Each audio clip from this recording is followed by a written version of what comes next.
All right, gamblers, degenerates, action junkies, welcome to the What Are Your Odds Sports Gambling Podcast. I'm your host, Gusto Gill, with my co-host. Sure bet, Sean.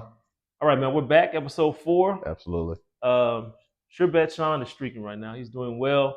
Yeah, man. Feels good too. Yeah, I mean he's on a roll. He's got another all-in bet win. So for you guys that tuned in, once again, you won yourself some more money, and that's what we're here for. We're here for plus money. Anybody can get a minus 3,000. Oh, absolutely, man. Like I said, I'm sure bet Sean. Kev's gonna take a few chances that I probably won't take per se, but the bet I won, and we'll talk about that in a minute, was not an easy bet by any means. And I think a lot of people, it was a toss up. You know, I came out on the good side of it. So, you know, we're gonna keep it that way this week too. You know, I learned a valuable lesson. You know, don't gamble with your heart. Yeah. And I tend to do that every now and then, especially in boxing. Yeah. Can't do that, y'all. It's a dangerous sport. It's a gladiator sport. You got to go with, the sure bet in this case. And Sean definitely nailed it. Lives up to that name once again. Yep. Okay, so let's look at our hit or miss. We're gonna recap. We did 1 and 2 night rather. I got it wrong with the Spence decision. Sean got it right with the Tizu. Is that how you say his name? Zoo. Like ZOO, but it's you say it like Zoo, but Tim Zoo. Tim Zoo. Zoo. Yeah. He got that one right, and then I missed my MLB parlay option. He had 3 options to choose from, so I got that one wrong on all of them, mainly because of the Astros. Not really the Astros. It was mainly because of one guy, and we're gonna talk about him in just a minute. And I struggle pronouncing his name as well. So that's it's not English class, you know. Yeah, I mean, it's some of you guys' names are just weird. I think it looks like Isaac to me. But yeah, it's definitely Isaac, but hey, Isak. I'm not sure why they. Well, anyways, we'll talk about that later. That's neither here nor there. So, let's get right into it. Our Thanks for Nothing segment is brought to you by the Houston Astros. No, again, please don't sue me. Right. Not brought to you by the Astros. It was a rough night for the Astros. They really got the butts kicked. Yeah. Got handled. I believe the score was 12-3. Yeah. Bad night for the Astros. And then, I was just banking on, once I knew the Astros weren't going to win, I started banking on Isak. Yeah. And I was just hoping, man, just hit a double. And then we're all is square. That means parlay or cash, good, no big deal. But he went 0 for 4, and he doubled up that 0 for 4 all the way to what, 0 for 12? Yeah. I watched a couple of games this past week. He is in a funk. I picked the wrong time to pick him. So this wasn't just a bad night for me. This has been going on for quite some time now. Yeah. I think it wasn't a bad bet, though, because the Astros actually won Tuesday. I mean, they won Friday and Saturday. Mm-hmm. So they actually won those games and then came back and put up a stinker on Sunday. They tend to play, and I said that last week in our segment, they tend to play very well against good teams. Like White Sox right now, they lead the division. But I also said that the Astros also had like a 5-1 record against the AL Central Division. So it kind of worked out that way for the series, but the game that we actually bet on, they played their worst possible game, and that's when Isak actually went 0 for 4, and then which led to him going 0 for 4 on Monday, then going 0 for 4 again on Tuesday. So he was an 0 for 12 funk. But, he's had quality at bats. So he's a guy that kind of fights. He doesn't swing at everything. He's not a hacker. No. He doesn't strike out a lot. But unfortunately, he was making contact, and he did get a couple strikeouts. He went 0 for 12, unfortunately. But, it's kind of just how it kind of turns out, man. Like I said, I didn't think it was a bad bet, especially the success that the team and he's been doing really well hitting behind Jordan. Yeah. He's been Jordan's protection. And so in that role, he's done really well, which is probably why Jordan's been as productive as he has, and Isak has been as productive as he has. But lately, he's been Jordan will hit one, and then he'll strike out. Yeah. So I think he did okay today. I got to look at it. And I think he did well on Wednesday. So I think he's getting out of that funk now. But yeah, he had, unfortunately, a 3-game funk, and one of those games was the game we ended up betting on, unfortunately. So happens. We could have won at least one of those bets with him doing something. Yeah. And he did nothing. So that being said, Isak, you will never see another slip again. Don't you worry about it. You won't see another slip. Right. And then we had our guy Errol Spence versus Tim Tszyu. I actually picked Tszyu to win this fight by decision. I'm not gonna bash Earl. Yeah, and again, and Roy Jones and Andre Ward actually did this too. Say, hey, you don't bash Errol Spence because he got in there under some very strenuous circumstances. And again, a lot of things happened that I said will probably happen. We didn't know what Errol Spence were getting. Yeah. Guy coming off a 3-year layoff in the worst performance of his career, coming off his first loss. And also that he probably already lost a little bit after the car accident. Then you go into this fight and, you have the 3-year layoff. And last time you did touch the ring, you got beat up pretty bad. And then on top of that, you also had the car accident. I knew it would be tough. The thing that kind of caught me off guard, though, and shout out to Tim Tszyu because I think he fought a good fight. He did exactly what he's supposed to do. But I didn't expect, because Errol always was a welterweight that was too big. Yeah. He always was a bigger welterweight. So I really thought that him moving up to middleweight, skipping 154 and going straight to middleweight, I say that'd be fine because Errol already was walking around probably 185 pounds, getting down to welterweight. And Tim Tszyu looked a lot bigger than Errol Spence did because Tim was coming up from 154. So it wasn't like he was just, so I just really thought Errol was just always a big welterweight. I thought he would actually have the physical advantage going into this fight. And then I saw him standing next to each other. I was like, man, Tim looks a lot bigger than Errol. Then, and then it didn't look like it. Like, I never really saw a point in the fight where, if you know anything about Errol Spence, he beats you up. Yeah. You know what I'm saying? He punches you to the body, has a great jab, he keeps you off balance, and then like I said, he just beats you up.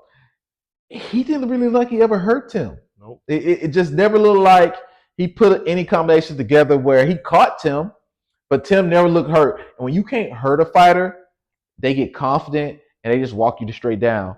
And that's what I think just happened. And I think Errol knew early too, like, oh, this dude pretty strong. Yeah. He felt his power, and what I noticed, the counter shots. Yeah. The counter shots they were connecting and they were catching Earl off guard. They were backing him up. Yeah. They had him gun shy. He was kind of like, okay, let me go into protect mode at this point because it didn't look good for him. And he basically just survived.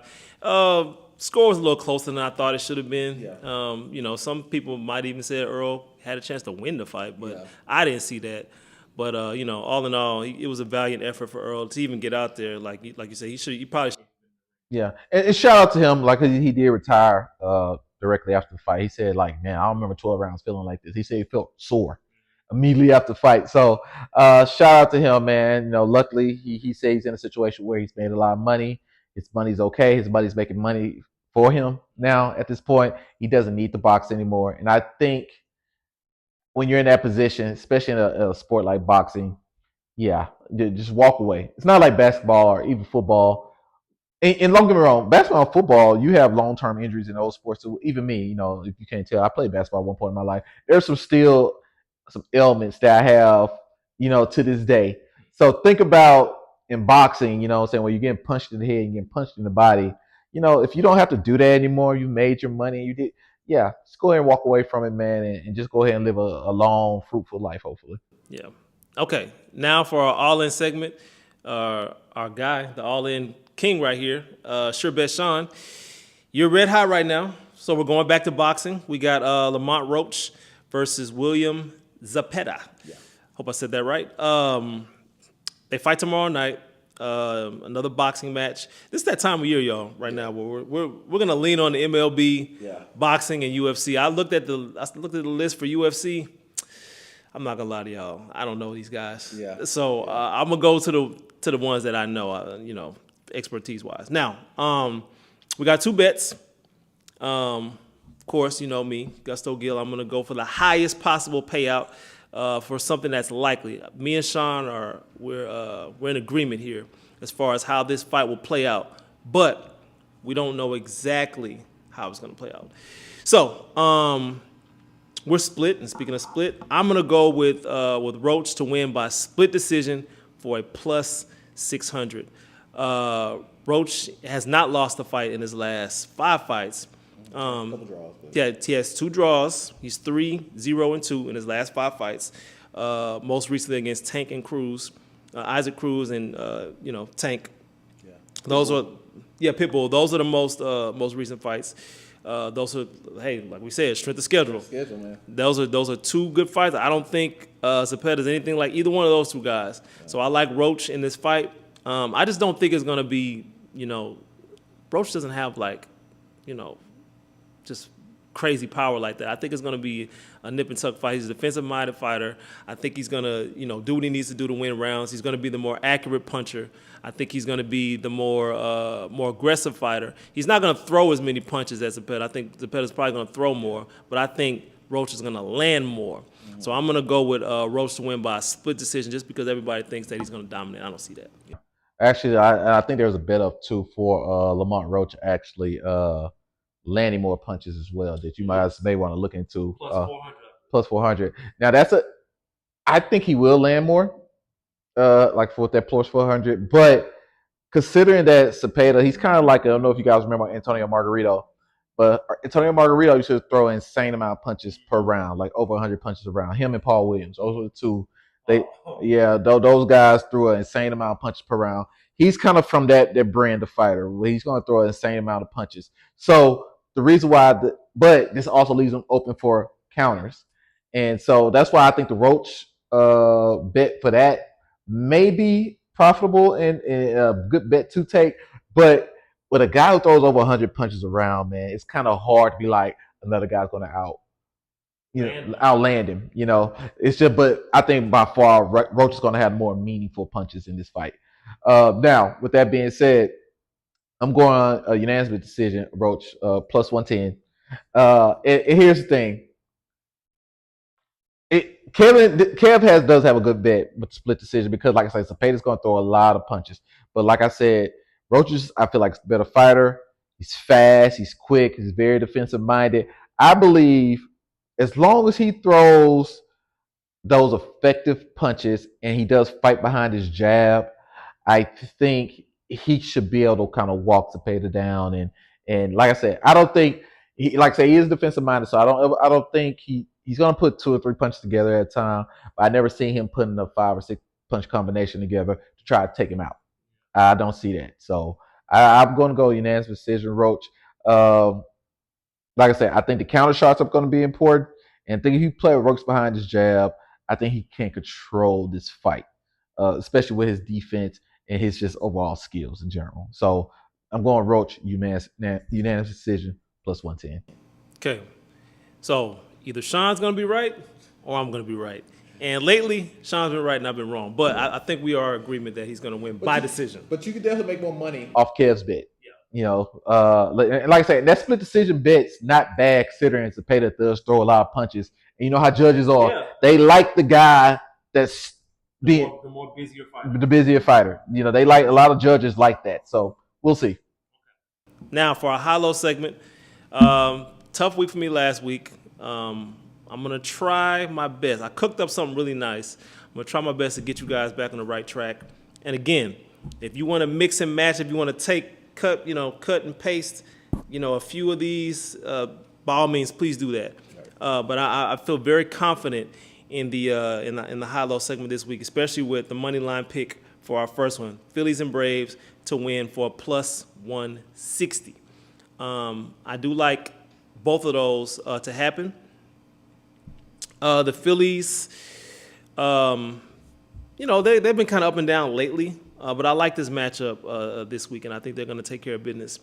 In our second one, we got the Phillies Braves money line and Schwarber for over 1.5 total bases, Olsen over 1.5 total bases, and Jordan over 1.5 total bases for a plus 568. Jordan has had some success against Jacob deGrom.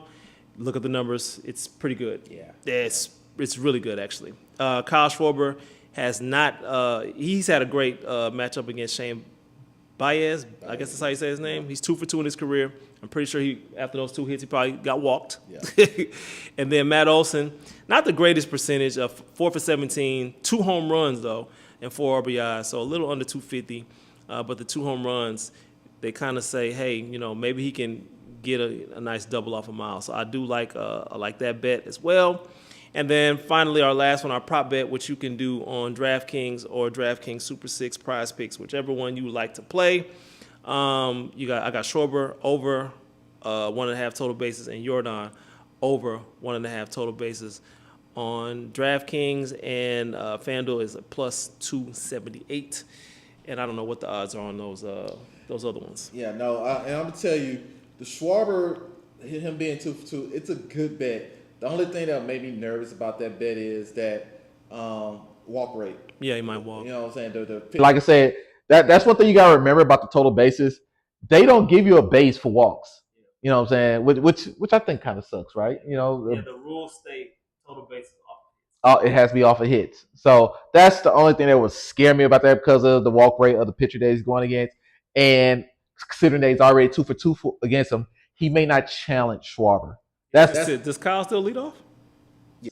Well, yeah, I think he's all right then. Yeah. Well, like I said, he's going to pitch him early in the first inning. Yeah. But I can see 4th, 5th, 6th, 7th inning. Yeah. I can see some people on base. Yeah, people on base. He's not going. He'll pitch him in the first inning though. Yeah.